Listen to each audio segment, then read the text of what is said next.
Now that we are all here, what news from the source?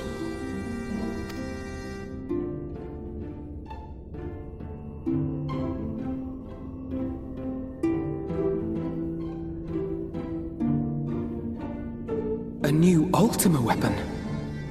We must count ourselves lucky that Gaius has pledged his assistance. While this is indeed a worrying development, I think the state of the Empire as a whole greater grounds for concern. With the Emperor slain and Xenos returned, it is impossible to predict how matters will unfold in Garlemald. The Ultima weapon may be but the first of many unpleasant surprises. The situation beareth closer observation, of that there is no doubt, and doth compound our need to return unto the source.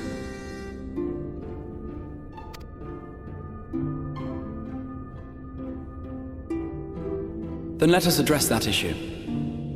Our long search for a means to see you safely home may well be nearing its conclusion. Thanks in large part to Urianger and Becklug's invaluable insight, we have succeeded in fashioning a vessel for the journey.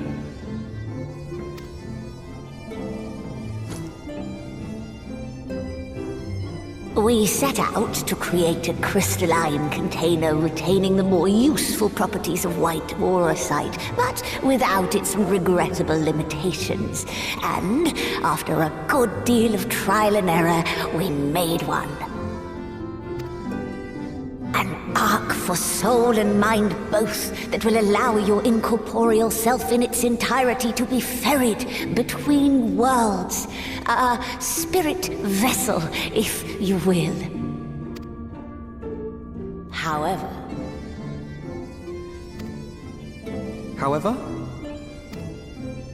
Though the vessel is possessed of the requisite qualities to hold mind and memory, it wanteth yet for a means to receive of them. For that, we must needs imbue it with the Exarch's innate gift. A gift that lives on only through the blood of the Allagan Emperors, which certainly does not flow within aurosite or any other crystal. Just so, milady. The blood serveth as a conduit of sorts. In its absence, memory cannot pass from mind unto mind, nor from flesh unto crystal. That being the case, we must either alter the process of inheritance so as to require no such thing, or determine a means by which my blood may permeate the vessel. I am hopeful that the records found within this tower will yield the knowledge we require to pursue one or the other of these avenues.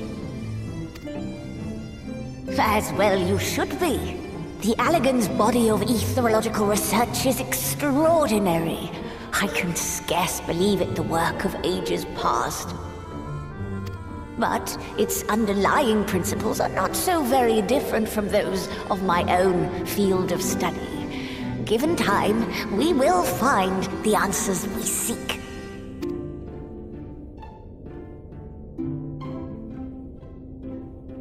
I know that you can ill afford to wait, and it pains me that I must ask you to do so.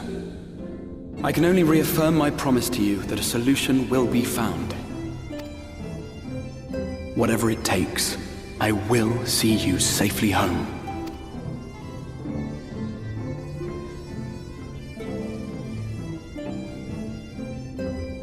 My apologies.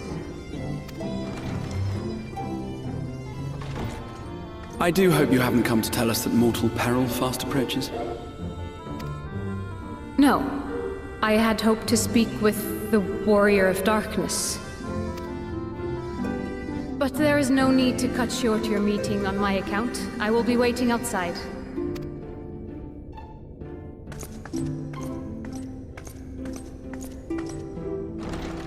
Why not speak in here? She knows I don't mind. Unless she didn't want to. Perhaps I might accompany you. Though I am woefully ill-qualified to assist in the Exarch's research, I may yet be of some use to Lena.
Did you slay this Eater?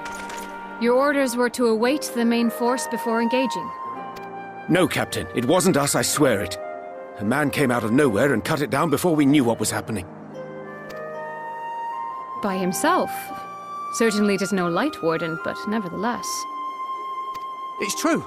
Felled it with a single swing of his axe, he did. I've never seen anything like it. So I says to him, "Who are you, the warrior of bleeding darkness?" And he says, "No, I'm a warrior of light." And that was it. Buggered off as quick as he came.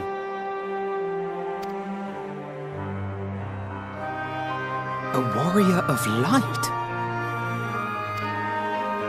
Why would someone go around calling himself that, though? It was those bastards who caused the flood.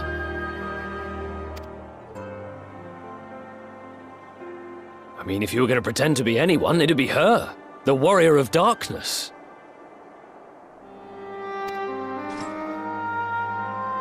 Eh? Oh, I didn't know. It's an honor.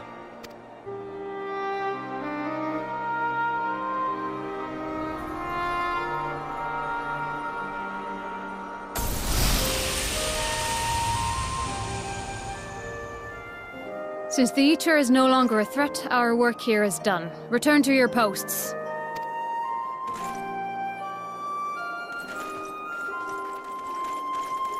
I had hoped to fight at your side today.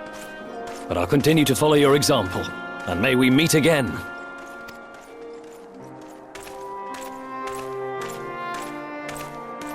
I apologize for the wasted journey. It seems I overestimated the threat. As for this warrior of light, I do not know who would be brazen enough to take that mantle for his own. Whatever it may once have meant, it is forever tainted by the association with the Flood. The Exarch told me the truth of Ardbert and his comrades' deeds, and I am aware they played some part in your own triumph. But to most, they are synonymous with the calamity that befell this world. Still, if this man is minded to destroy Sin-Eaters, I may forgive him his unfortunate choice of alias. But that is neither here nor there. I thank you for accompanying me. With that concluded, shall we return to the Crystarium? There is a proposal I should like to make.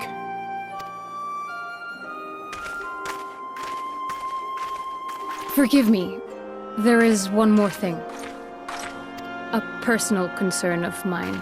I had hoped you might have a moment to speak privately. Take your time. I shall go on ahead.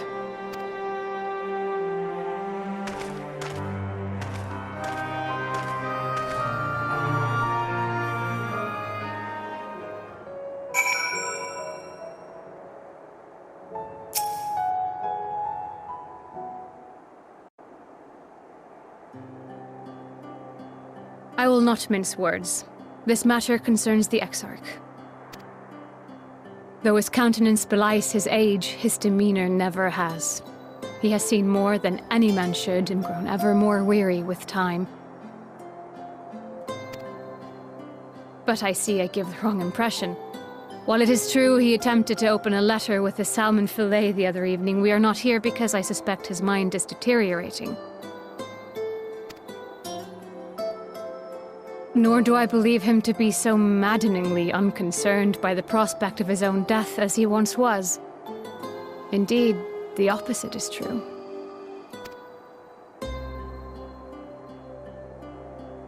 It is for this reason that I seek your advice. Since he returned from the Tempest, the Exarch is not as he was. He seems a different man. A younger man. I know not the details of his research, but when I saw him at work recently, there was a glint in his eye that I had never seen before. He looked happy. It was as if he had peered into the future and for the first time found joy there. Though it gladdens me to see him thus, I wonder if I should not keep my distance. I fear that my presence will only anchor him to the past. Remind him of all the pain that came before.